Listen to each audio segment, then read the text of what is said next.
हिमाचल सिंह और आपका स्वागत हमारे चैनल पर। इस वक्त की बड़ी खबर आपको बता दें, राजस्थान हाई कोर्ट से है। सबकी नजरें राजस्थान हाई कोर्ट पर थी और ये देखा जा रहा था क्या फैसला आएगा, लेकिन अब राजस्थान हाई कोर्ट से ऐसा फैसला आया है जिसके बाद अशोक गहलोत को बड़ा झटका लगा है और वहीं पर सचिन पायलट की जीत भी है। तो सचिन पायलट के खेमे के लिए ये बहुत बड़ी राहत है। तो जिस तरीके से अशोक गहलोत ने और स्पीकर ने जो विधायक थे बागी विधायकों को नोटिस जारी किया था, अब उस नोटिस पे हाई कोर्ट ने स्टे लगा दिया है। यानी कि जो बागी विधायक हैं उनको निष्कासित नहीं कर सकते, क्योंकि वो दल बदल कानून भी उन पर नहीं लगता, अभी भी वो पार्टी में ही हैं। अगर कोई विधायक बगावत करता है और अगर कोई भ्रष्टाचार के खिलाफ आवाज उठाता है तो उसको आप उसकी सदस्यता रद्द नहीं कर सकते, और यही हाई कोर्ट ने कहा है। तो शुक्रवार को हाई कोर्ट ने सुनवाई की थी और उसके बाद 24 तारीख तक रोक लगा दी थी और आज इस पर सुनवाई करते हुए फैसला सुनाया है। तो ये फैसला जाहिर सी बात है कांग्रेस के लिए भी बहुत बड़ा और अशोक गहलोत के खेमे के लिए बहुत बड़ा झटका है। यानी इस फैसले के बाद अब ये साफ हो गया है कि अशोक गहलोत की कुर्सी जा रही है और वहीं पर सचिन पायलट मुख्यमंत्री राजस्थान में बन सकते हैं।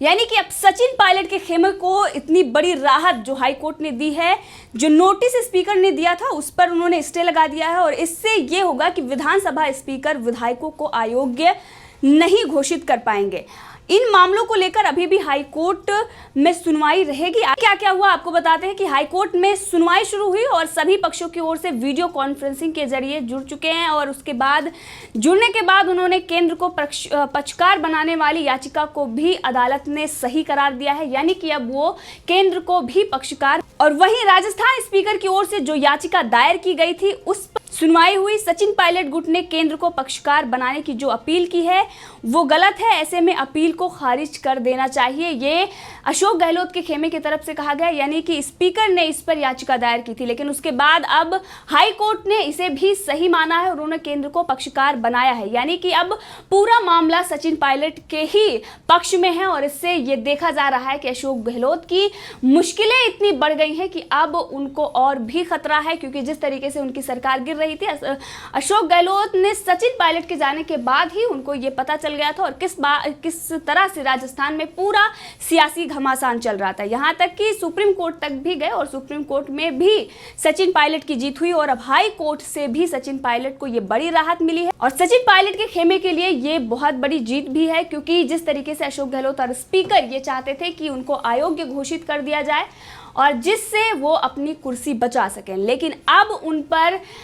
इस मामले पर हाईकोर्ट ने स्टे लगा दिया है। तो इससे पहले सचिन पायलट ने भी ट्वीट किया था और उन्होंने लिखा था कि सत्य को परेशान किया जा सकता है लेकिन पराजित नहीं किया जा सकता। यानी कि राजस्थान में जिस तरीके से अशोक गहलोत और पूरी कांग्रेस सचिन पायलट को परेशान कर रही थी, यहां तक कि हाई कोर्ट और सुप्रीम कोर्ट में जिस तरीके से उनको घसीटा गया, कपिल सिब्बल तक अपना दमथम लगा चुके, लेकिन उसके बाद भी जीत सचिन पायलट की ही हुई है और इस पर सुप्रीम कोर्ट में भी सुनवाई होगी। लेकिन उससे पहले आपको बता दें कि किस तरीके से अशोक गहलोत ने इससे पहले सचिन पायलट को क्या खूब नहीं कहा था, यहां तक कि उन्होंने नकारा और निकम्मा कहा है। तो इससे ये दिखाई दे रहा है कि सचिन पायलट अब कांग्रेस में नहीं जाएंगे और इससे ये साफ नजर आ रहा है कि अब आने वाले दिनों में राजस्थान में कांग्रेस की सरकार गिर रही है, वहीं पर सचिन पायलट वहां के मुख्यमंत्री बन सकते हैं और ऐसी भी खबरें हैं कि अब बीजेपी की सरकार वहां पे बनने जा रही है। तो ये पूरा मामला जो आज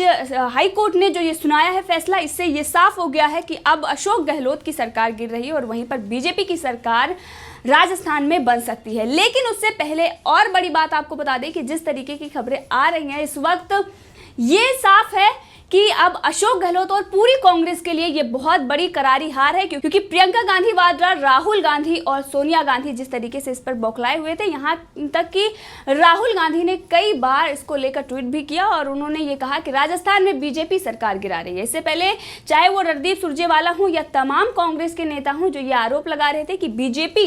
सरकार गिराने की कोशिश कर रही है, और अशोक गहलोत ने जो अपने बयान में कहा था सचिन पायलट को लेकर कि वो बीजेपी के संपर्क में थे और 1.5 साल से उनके बीच बात भी नहीं हो रही थी, और यहाँ तक कि उन्होंने कई गंभीर आरोप भी सचिन पायलट पे लगाए थे कि वो दिल्ली जाते थे तो किसी के साथ नहीं जाते थे, अकेले कार ड्राइव करके जाते थे और यहाँ तक कि उन्होंने कहा था कि वो बीजेपी के संपर्क में थे और इसीलिए वो बड़ी साजिश रच रहे थे। इससे पहले उन्होंने कहा था कि वो कांग्रेस का अध्यक्ष बनना चाहते थे और राहुल गांधी जिस तरीके से नहीं चाहते कि वो कोई भी कांग्रेस में लीडर है और वो राहुल गांधी या सोनिया गांधी या गांधी परिवार से आगे जाए, और इसीलिए उन लोगों को दरकिनार किया जाता है। और इसीलिए जो अशोक गहलोत ने इससे पहले ये खुलासा किया था कि सचिन पायलट की जो साजिश थी हमने उसको नाकाम कर दिया है, यानी कि राहुल गांधी प्रियंका गांधी वाड्रा से मिलकर किस तरीके से उनको दरकिनार किया गया। और इससे पहले उमा भारती का भी बयान आया था कि कांग्रेस में राहुल गांधी और प्रियंका गांधी वाड्रा के आगे कोई नहीं जा सकता। और इससे पहले अगर देखें तो कई ऐसे राज्यों में ये तस्वीरें सामने भी आई हैं, चाहे वो उत्तर प्रदेश की बात करें जहां जितिन प्रसाद को किस तरीके से प्रियंका गांधी वाड्रा के उत्तर प्रदेश की पॉलिटिक्स में दखल के बाद उनको दरकिनार कर दिया गया, और वहीं पर महाराष्ट्र में किस तरीके के जो इनके युवा नेता है, चाहे वो प्रियंका चतुर्वेदी जो शिवसेना में गई, या फिर मिलिंद देवड़ा की बात हो, या फिर गुजरात में जिस तरीके से अल्पेश ठाकुर ने कांग्रेस पार्टी छोड़ी। तो इससे ये साफ हो रहा है कि कांग्रेस का पतन अब धीरे धीरे जिस तरीके से हो रहा था, अब वो पतन के एकदम कगार पर है और कांग्रेस पार्टी में उसका जो अस्तित्व बचा हुआ है, राहुल गांधी जिस तरीके के बयानबाजी करते हैं और जिस तरीके से वो देश विरोधी बातें करते हैं, इससे ये साफ हो गया है कि अब वो भी खत्म होने के कगार पर है। और राहुल गांधी अगर ऐसे ही देश विरोधी बातें करते रहे और जिस तरीके से नेता जो सक्षम और जो जनता से जुड़े हुए हैं, जिनके पास जन आधार है, वो पार्टी को छोड़ रहे हैं। इससे पहले अगर बात करें सचिन पायलट की, तो राजस्थान में सबको पता है कि किस तरीके से उन्होंने मेहनत की और उसका फल अशोक गहलोत को मिला। मध्य प्रदेश में ज्योतिरादित्य सिंधिया का चेहरा दिखाकर इन्होंने चुनाव लड़ा और उसके बाद जब जीत गए तो इन्होंने कमलनाथ को सत्ता सौंप दी। और उसके बाद कमलनाथ और ज्योतिरादित्य सिंधिया के बीच में क्या मतभेद सामने आया और उसके बाद जो भ्रष्टाचार कमलनाथ सरकार में था उसके खिलाफ ज्योतिरादित्य सिंधिया ने मुहिम खड़ी की। और उसके बाद आला कमान की बात करें, यानी कि जो सोनिया गांधी राहुल गांधी ने ज्योतिरादित्य सिंधिया का साथ नहीं दिया और वो कमलनाथ के साथ ही डटे रहे, क्योंकि उनको पता है कि कमलनाथ वो चाटुकारिता करेंगे और जिस तरीके का फैसला कांग्रेस में सोनिया गांधी और राहुल गांधी लेंगे वो उनका सम्मान करेंगे और उन्हीं के फैसले के अकॉर्डिंग चलेंगे। और इसीलिए उन्होंने ज्योतिरादित्य सिंधिया का साथ नहीं दिया, जिसका ये परिणाम हुआ कि उन्होंने मध्य प्रदेश में बीजेपी अपना ली और सरकार भी वहां की गिर गई। सेम वैसा ही राजस्थान का हुआ, राजस्थान में भी सचिन पायलट के साथ यही हुआ और उसके बाद कमलनाथ के तरह अशोक गहलोत का भी हाल हो रहा है। तो ये जो फैसले आ रहे हैं बिल्कुल ये उसी तरीके से है जिस तरीके से मध्य प्रदेश में हुआ था। वहाँ पर भी ये सियासी घमासान कई दिनों तक चला था, या महीनों तक, या बात करें कि महीने लग गए थे उसमें। और वही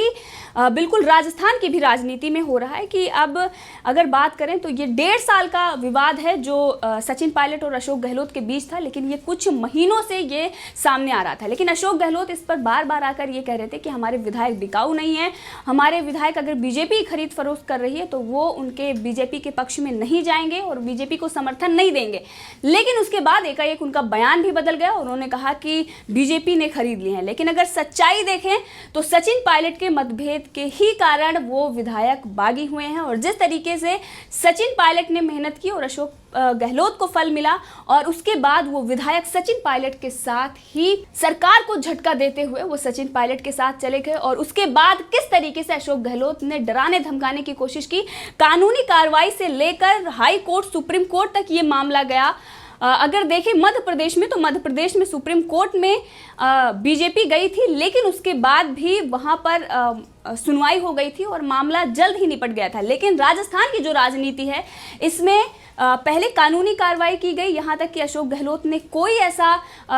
जो दमथम की बात करें उन्होंने छोड़ा नहीं, हर तरह से उन्होंने डराया धमकाया। उसके बाद हाई कोर्ट के बाद सुप्रीम कोर्ट, यहाँ तक कि कपिल सिब्बल जो इनके बहुत बड़े वकील हैं वहाँ पर भी वो सामने आए थे। लेकिन इस तरीके से यहाँ पर इन्होंने डायरेक्टली किस तरीके से वो सुप्रीम कोर्ट जाते हैं और उसके बाद भी कांग्रेस की करारी हार होती है और सचिन पायलट के खेमे की ये जो बहुत बड़ी जीत हुई है, जीत ही कहेंगे, क्योंकि जिस तरीके से स्पीकर ने नोटिस दिया था और उसके बाद अशोक गहलोत ये चाहते थे कि उन विधायकों को अयोग्य घोषित कर दिया जाए, लेकिन हाईकोर्ट ने जो फैसला सुनाया है उससे अब वो हाईकोर्ट के फैसले के अनुसार उनको अब अयोग्य घोषित नहीं किया जा सकता है। यानी कि जो ये फैसला आया है इससे ये साफ हो गया है कि राजस्थान में अशोक गहलोत की सरकार गिर रही है और सचिन पायलट के लिए ये बहुत बड़ी राहत है और सचिन पायलट राजस्थान के मुख्यमंत्री बन सकते हैं।